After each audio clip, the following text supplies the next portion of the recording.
আজ আমি বানাবো গাছের টাটকা পালক শাক দিয়ে শাহী পনির। আর এটা কিন্তু আমার অনেক ভালো লাগে। আমার এই শাহী পনিরের রেসিপিটা খুব মজা লাগে খেতে।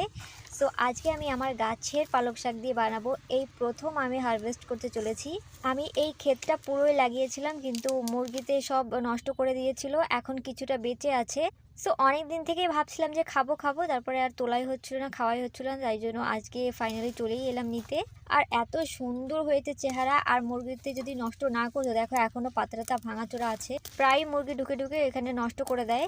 তো আমি এখান থেকে আজকে কিছুটা পাতা তুলে নেব। আমি কিন্তু গোড়া সহ তুলবো না, আমি শুধু পাতাগুলোই তুলবো, কারণ পরবর্তীতে আরও খাওয়া যাবে এখান থেকে। আর পালক শাকের পাতা তুলে তুলে খেতে হয় যদি বাড়িতে লাগাও তাহলে।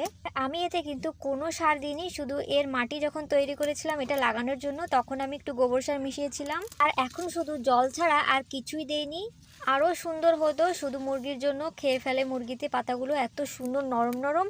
আর আমাদের বাড়ি বনরাজ মুরগি আছে, সেগুলোতে তো এমনি পাতা খায় অনেক বেশি, এমনি জঙ্গলি ঘাসপালা যা আছে ঘরের আশেপাশে ফুল গাছ টুল গাছ সবই খেয়ে নেয়। এই প্রথমবার কিন্তু আমি পালক শাক লাগিয়েছি, আর সেটা যে এত সুন্দর হবে আমি কখনো ভাবতেই পারিনি।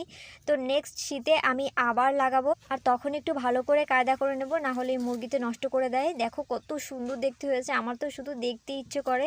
আমার তুলতে অনেক মায়া লাগছিল, কিন্তু কি করব, খেতে তো হবে, না হলে এগুলো নষ্ট হয়ে যাবে, বুড়ো হয়ে যাবে, মুরগিতেই খতম করে দেবে, আমাদের আর খাওয়া হবে না।